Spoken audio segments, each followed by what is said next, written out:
Στον τρίτο όροφο του Μουσείου Μπενάκη Ελληνικού Πολιτισμού εκτίθεται τώρα για πρώτη φορά ένα φύλλο από τη σημαντική εφημερίδα της Επανάστασης του 1821, Ελληνικά Χρονικά. Η εφημερίδα εκδιδόταν από το 1824 έως το 1826 στο Μεσολόγγι από τον φιλέλληνα Ελβετό γιατρό Ιάκωβο Ιωάννη Μάγερ. Το αρχείο των φύλλων είχε αγοράσει ο Αντώνης Μπενάκης για τη βιβλιοθήκη του Μουσείου το 1931 από τον εκδοτικό οίκο Καρδαμίτσας και Στάλιος. Μια ακόμα, δεύτερη σειρά των φύλλων της εφημερίδας, δώρισε το 1935 στο Ίδρυμα η αδελφή του Αντώνη, Πινελόπη Δέλτα. Αν και ήταν κυρίως μια εφημερίδα με ανακοινώσεις της διοίκησης της Δυτικής Στερεάς Ελλάδας, σχετικές με την Επανάσταση, φιλοξενούσε επίσης και λογοτεχνικά κείμενα. Ένα κείμενο αυτού του είδους εμφανίζεται στο 12ο φύλλο της, που κυκλοφόρησε στις 11 Φεβρουαρίου του 1825 στη στήλη Φιλολογία με τίτλο «Lord Byron» του κυρίου Σπυρίδωνος Τρικούπη. Ο Σπυρίδων Τρικούπης γεννήθηκε το 1788 στο Μεσολόγγι. Ήταν ένας φιλελεύθερος πολιτικός με μεγάλη μόρφωση. Εκτός από βουλευτής, έγινε και ο πρώτος πρωθυπουργός της Ελλάδας το 1828. Έμεινε γνωστός στην νεοελληνική ιστοριογραφία, κυρίως από το έργο του «Ιστορία της Ελληνικής Επαναστάσεως» και από τους ρητορικούς του λόγους. Παράλληλα, έγραφε αλλά και μετέφραζε ποίηματα.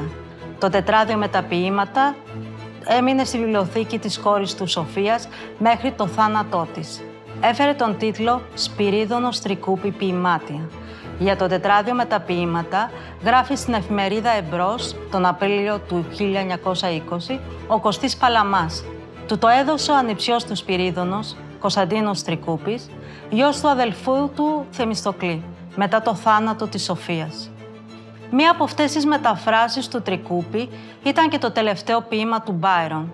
Το έγραψε ο ποιητής στο Μεσολόγγι την ημέρα των γενεθλίων του, στις 22 Ιανουαρίου του 1824.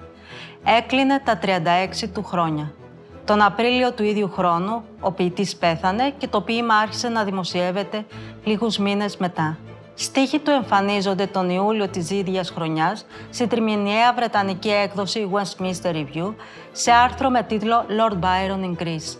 Ο συντάκτης του κειμένου, μάλιστα, γράφει ότι ο Μπάιρον πήγε στην Ελλάδα έτοιμος να φανεί χρήσιμος σε μια χώρα που αγαπά.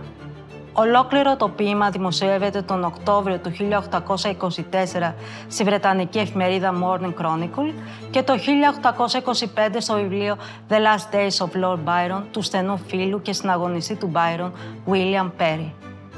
Ο Πέρι εξηγεί ότι το ποίημα βρέθηκε στο σπίτι του Μπάιρον μια μέρα μετά το θάνατό του, όταν φίλοι και συνεργάτες μάζευαν τα έγγραφα και τα πράγματά του.